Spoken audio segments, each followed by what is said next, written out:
अमित जी, तुलसीदास का एक दोहा है कि तुलसी जौ पे राम सौ जाहिद सहज स्नेह।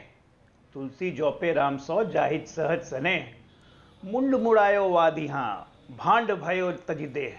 मतलब राम अगर आपकी धारणा में है, आपके विश्वास में है, तब तो ठीक है, और नहीं तो साधु बन के, बाल मुड़ा के, भांड बन के घर से बाहर जाके फायदा क्या है। ये देश अवधारणा पे चलता है भाई साहब। धार्मिक, ये बात धार्मिक है। आपके धर्म में, आपकी आस्था में राम है तो आपको बताने की जरूरत नहीं है, वो दिख जाता है। लेकिन जब सत्ता में बैठे हुए, अब बात राजनीतिक है कि जब सत्ता में बैठे हुए राजनीतिक लाभ के लिए राम के अस्तित्व को नकार दिया जाए, राम को एक लोकदंती मान लिया जाए और उसके बाद कि सबको राम दिखने लगे, तो सवाल उठते हैं। किसी को कोई ऑब्जेक्शन नहीं है कि राहुल गांधी में अगर किसी को नाम दिखते हैं, भाई उनकी अपनी अपनी आस्था का विषय है। लेकिन हिंदू धर्म में आचार्य जी भी मानेंगे, राम, जैसे अभी उन्होंने राम के बारे में काफी बड़ी बड़ी बातें कही जी।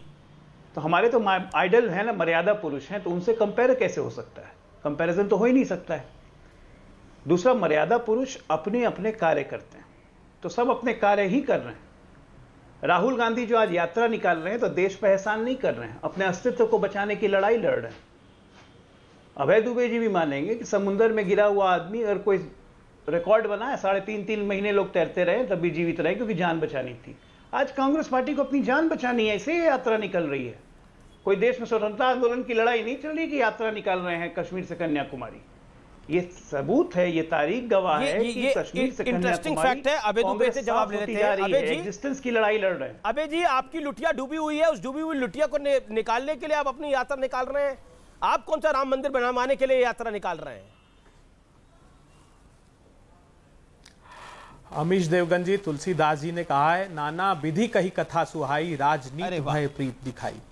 रावण ने माता सीता का हरण किया जब राजनीति से, भय से, प्रीत से, उसी प्रकार भारतीय जनता पार्टी ने सत्ता का हरण किया है और समूचे देश में भय व्याप्त है, झूठे आश्वासन हैं, 12 करोड़ लोगों के रोजगार छीन गए, 84 करोड़ लोग गने अपनी आमदनी बातों के अंदर 107वें स्थान पर हम लोग। आपने एक सेकंड, मैंने अगर सही सुना है, आपने बोला है जैसे रावण ने माता सीता का हरण किया, बीजेपी ने सत्ता का हरण कर लिया है। बीजेपी ने छल से सत्ता का हरण किया है आपके अनुसार? बिल्कुल। कैसे? जरा 30 सेकंड में अपने बात को एस्टैब्लिश करिए, फिर मैं गौरव भाटिया से जवाब लेता हूं इसका। माता सीता का हरण जैसे रावण ने किया, वैसे बीजेपी ने सत्ता का हरण किया। बताइए कैसे?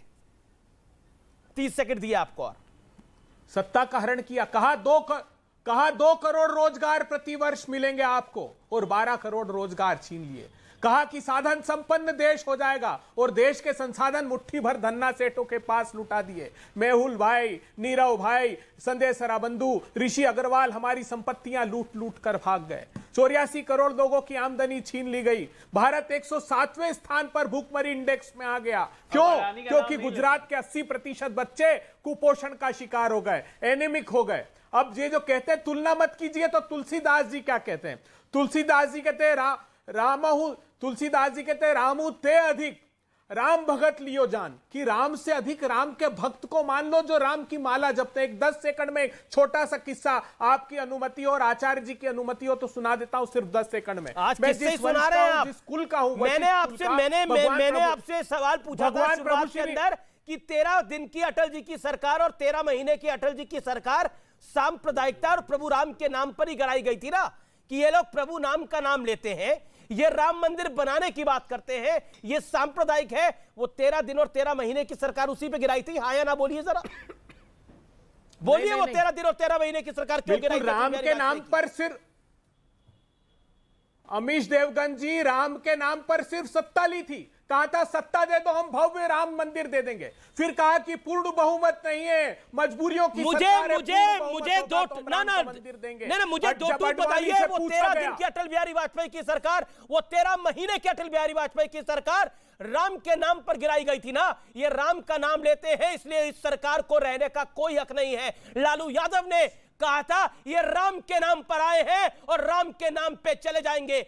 मुलायम सिंह यादव, स्वर्गीय मुलायम सिंह यादव और कांशीराम कहते थे, स्वर्गीय कांशीराम कहते थे कि मिले मुलायम काशीराम, हवा में उड़ गए जय श्री राम। आज उन तमाम लोगों को जय श्री राम की शरण में आना पड़ रहा है। मेरा सवाल सिर्फ यह है कि जिस श्री राम के नाम पर आपने सरकार गिरा दी थी अटल बिहारी वाजपेयी की, पंडित अटल बिहारी वाजपेयी की, आज उस श्री राम की शरण आपको लेनी पड़ रही है। अबे दुबे, इस सवाल का जवाब दीजिए, क्यों गिराई थी वो सरकार? सांप्रदायिकता के नाम पे या किसी और चीज के नाम पर? हम तो राम राज्य की अवधारणा के खिलाफ भारतीय जनता पार्टी ने अपनी सत्ता को पोषित किया है। राम राज्य यह नहीं सिखाता कि विभिन्न भाषा, भूषा, वेशर, धर्म, संस्कृति। ठीक है, आपने बड़े सारे आरोप लगाए, आपने बड़े सारे आरोप लगाए। गौरव भाटिया का जवाब जोरदार होगा, ब्रेक के बाद होगा। आप देख रहे हैं आर पार, देश का सबसे बड़ा पॉलिटिकल डिबेट शो। 2 साल 1996 में और 99 में अटल बिहारी वाजपेयी की 13 महीने और 13 दिन की सरकारें गिरा दी गई थी राम के नाम पर। यह ऐतिहासिक तथ्य है। ब्रेक के बाद लौट रहा हूं।